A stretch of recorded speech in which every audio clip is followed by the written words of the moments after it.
పరీక్షిత్తు వేటకి వెళ్ళి వేటాడాడు. దప్పిక ఆకలి కలిగింది. ఆకలి దప్పిక కలిగినప్పుడు అవి పోగొట్టుకునేందుకు ఎక్కడికి వెళ్ళాలో అక్కడికి వెళ్ళాలి. పరీక్షిత్తుకి బుద్ధి భ్రంశం అవుతోంది. ఎందువల్ల?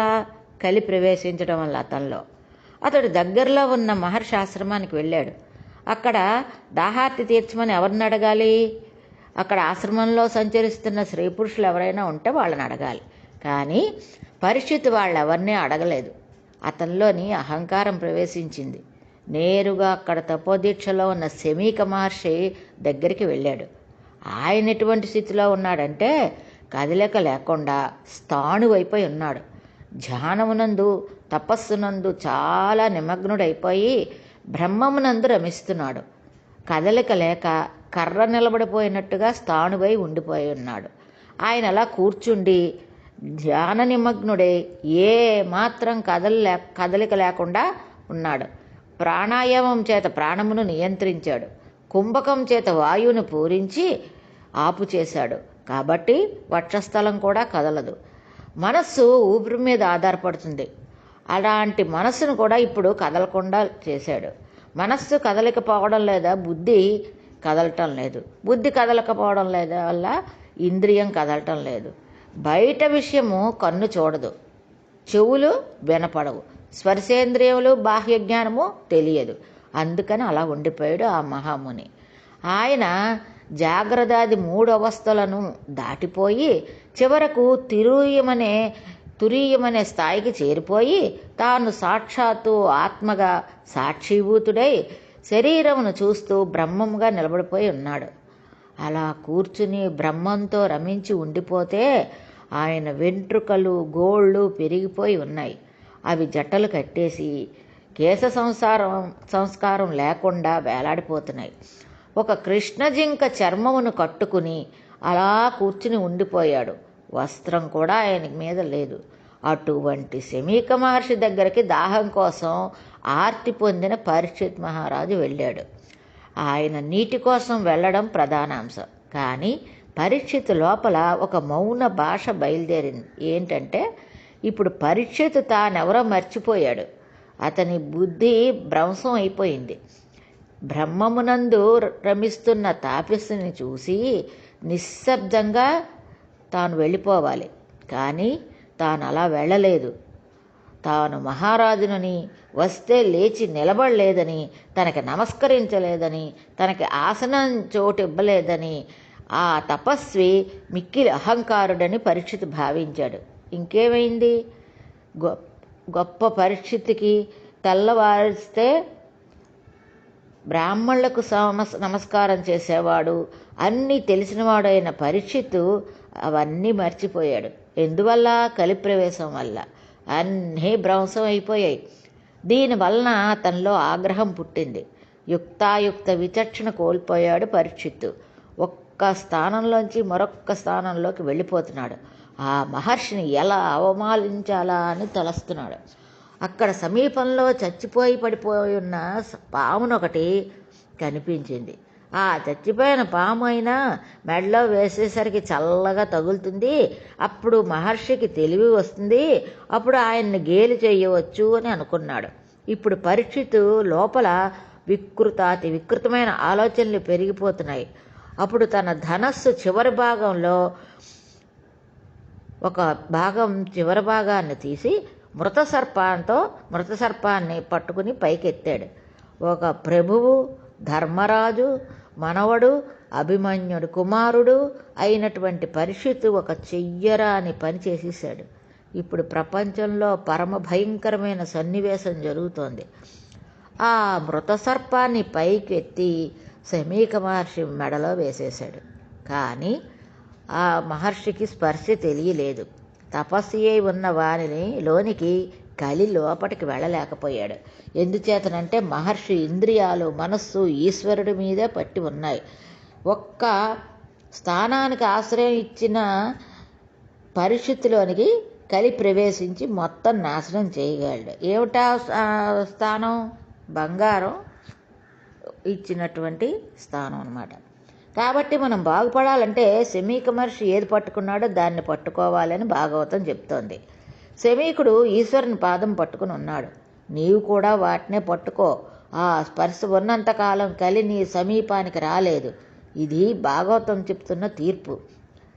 పరీక్షితు తాను చేసిన పనికి సంతోషపడిపోయి వెనక్కి వెళ్ళి అంతఃపురంలోనికి వెళ్ళి కిరీటం తీసి పక్కన పెట్టాడు. అది బంగారు కిరీటం. పక్కకు పెట్టగానే అందులోంచి కలి బయటికి వెళ్ళిపోయాడు. ఎందువల్ల? బంగారంలో కలి ఉంటాడు కాబట్టి. కిరీటం పక్కన పెట్టగానే ఆయనకు అనుమానం వచ్చింది. దాహం వేయడం ఏమిటి? నేను మునాశ్రమానికి వెళ్ళడం ఏంటి? వెళ్ళిన వాడిని ఊరుకోకుండా చచ్చిపోయిన పామును ఆయన మెడలో వెయ్యడం ఏమిటి? అయిపోయింది. నా రాజ్యం అంతా అయిపోయింది. నా ధనం అంతా అయిపోయింది. నా భోగం అయిపోయింది. నా పరిపాలన కూడా అయిపోయింది. నేను చేయరాని దుష్కృతాన్ని చేసేశాను. దీనికి అంతటికీ కారణం కలిపురుష ప్రవేశం. ఎంత తప్పు చేశానో కదా అని పరీక్షిత్తు పశ్చాత్తాపడ్డాడు. పరీక్షిత్తు సహజస్థితి అది కాదు, కానీ కలిపురుషుడి వల్ల అలా భ్రష్టుడైపోయాడు. పరీక్షిత్ మహర్షి మెడలో చచ్చిపోయిన పాము వేయడం అక్కడ సమీపంలో ఉన్న ముని కుమారులు చూశారు. వాళ్ళు పరిగెత్తుకుంటూ అక్కడికి సమీపంలో కౌశికీ నది ఒడ్డున ఆడుకుంటున్న సమీక మహర్షి కుమారుడైన శృంగి వద్దకు వెళ్ళారు. ఆ పిల్లవాడు తపస్వి. ఆ పిల్లలు, మీ నాన్నగారు తపస్సు చేసుకుంటూ సమాధిలో ఉండగా ఒక రాజు వచ్చి ఏదో మాట్లాడాడు, మీ తండ్రి పలకలేదు. అప్పుడు ఆ రాజు కోపం వచ్చి చచ్చిపోయిన పామును ధనుస్సుతో ఎత్తి మీ నాన్నగారు మెడలో వేసి వెళ్ళిపోయాడు అని చెప్పారు. వెంటనే ఆ మాటలు విన్న శృంగి అన్నాడు, నా తండ్రి వంటి తపస్వి ఇక్కడ ఉండడం వల్ల రాజులు క్షేమంగా రాజ్యాన్ని పరిపాలించగలుగుతున్నారు. అలాంటి అని వెంటనే శాపం ఇవ్వడానికి కౌశికీ నదీ జలాలను చేతిలోకి తీసుకున్నాడు. చేతిలో ధనస్సుంది కదా అని ఆ రాజు చెయ్యకూడని పని చేశాడు. అటువంటి రాజు ఎవరైనా అయి ఉండవచ్చుగాక. వానిని ఈశ్వరుడు అడ్డినా, శ్రీ మహావిష్ణువు అడ్డినా నేటి నుండి 7వ నాటికి చచ్చి ఊరుకుంటాడు. తక్షకుడు అనే మహాసర్పము కాటు వలన ఆ రాజు మరణించుగాక అని శపించి నీళ్లు విడిచిపెట్టి తిరిగి ఆశ్రమానికి వచ్చి తండ్రి ముందు పడి ఏడవడం ప్రారంభించాడు. తండ్రికి బాహ్యస్మృతి వచ్చింది. వెంటనే శమీక మహర్షి అన్నాడు, ఎందుకు నాయనా ఏడుస్తున్నావు అని కుమారుని అడిగాడు. తండ్రి, మీ కంఠమునందు మృతసర్పం ఉన్నది అన్నాడు. దాన్ని తీసి కిందకి పడేశాడు శమీకుడు. ఎవరు వేశారు అని కుమారుని ప్రశ్నించాడు. నాకు తెలియదు, ఎవరో రాజు వేశాట. నేటికి 7వ నాటికి ఆ రాజు చచ్చిపోవాలని ఆ రాజుని శపించానని శృంగి జవాబిచ్చాడు. వెంటనే మహర్షి అన్నాడు, నాయనా, ఎంత పని చేశావు? నువ్వు చేసిన దుష్కర్మ వలన మనకి పాపం సంప్రాప్తిస్తుంది. నీవు రాజు మరణించాలని కోరుకున్నావు. కలిపురుషుడు ప్రవేశించిన మనస్సులు అలా ఉంటాయి. అపకార్యందు కూడా ఔదార్యంతో ధర్మం మాట్లాడతాడు. అటువంటి పరిపాలకుడు ఎక్కడ వస్తాడు? మనకు సమాజం భ్రష్టు పట్టుపడిపోతోంది. పరీక్షితుని కొట్టి సమాజమునందు ఇన్ని ప్రమాదములు తేవడానికి కారణం కలి ఇలా నీ చేత శాపం ఇప్పించాడు. నీవు క్రోధానికి వసుడు అయిపోయావు. ఎంత పొరపాటు చేశావు నాయనా అన్నాడు. ఈ వార్త పరీక్షితుకి అందిపోయింది. ఇంకా నాటికి 7వ రోజు శరీరం విడిచిపెట్టేస్తానని, ప్రాయోపవేశం చేస్తానని గంగ ఒడ్డుకు వెళ్ళి తూర్పు దిక్కుకు కొసలు ఉండేలా దర్భలు పరుచుకుని ప్రాయోపవేశం చేసి ఈశ్వరుని యందు మనసు నిలబెట్టాడు. గంగ ఒడ్డుకు ఎందుకు వెళ్ళాడంటే, ఎవరైనా గంగ దగ్గరకు వచ్చి అమ్మా గంగమ్మ అని పిలిస్తే గంగమ్మ పొంగిపోయి ఆ పిలిచిన వాడిని ఎంతగానో అనుగ్రహిస్తుంది. గంగలో స్నానం చేయడం ద్వారా అతడు చేసిన తప్పులన్నింటినీ తీసివేసి మోక్షాన్ని ప్రసాదించి పంపిస్తుంది. గంగ ఒడ్డున ప్రాయోపవేశం చేశాడు. ఎవరు యాగం చేస్తే దేవతలందరూ వచ్చి కూర్చున్నారో అటువంటి మహాపురుషుడు శాపగ్రస్తుడే ప్రాయోపవేశం చేశాడు. ఈ సన్నివేశం చూడడానికి గౌతముడు, అగస్త్యుడు, విశ్వామిత్రుడు, వశిష్ఠుడు మొదలైన ఋషులందరూ వచ్చారు. ఈ 7 రోజుల్లో తాను ఏమి చేస్తే మోక్షం పొందుతాడో చెప్పవలసిందని పరీక్షితు అందరినీ అడుగుతున్నాడు. ఇంత ధర్మము ఉన్నవాడు ఇంత అధర్మమైన పని చెయ్యడమా? కలికి కొద్ది అవకాశం ఇస్తే అంత ప్రమాదాన్ని తీసుకొచ్చేశాడు. కాలమును అతిక్రమించడం ఎవరి తరమూ కాదు. ఇంత స్థితిలో కూడా ఈశ్వర పాదము పట్టుకున్నవాడు మాత్రం చెక్కు చెదరడు. ఈ సమయంలో అక్కడికి 16 సంవత్సరాల వయసు కల ఒక ఆయన వచ్చాడు. ఆయన మంచి యవ్వనంలో ఉన్నాడు. నల్లటి జుట్టు, ముఖం మీద చిందరవందరగా పడిపోయి ఉంది. ఒక కౌపీనం పెట్టుకుని ఉన్నాడు. చుట్టూ చిన్నపిల్లలందరూ చేరారు.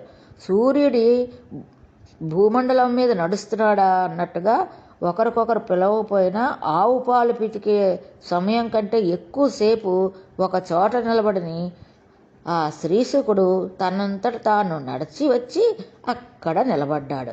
ఆయన తేజస్సు చూసి పొంగిపోయిన పరీక్షిత్తు, కృష్ణ భగవానుడి వంశము మా వంశము అంతా అర్చించినందుకు నేను వెళ్ళిపోతున్న సమయంలో నాకు మార్గం చూపించడానికి గురువును పంపాడు మా కృష్ణ పరమాత్మ అని పొంగిపోయి అర్ఘ్యపాదాలను ఇచ్చి శ్రీశుకుడి కాళ్ళ మీద పడితే కదిలి వెళ్ళిపోవడం అలవాటున్న శుకుడు అక్కడ కూర్చున్నాడు.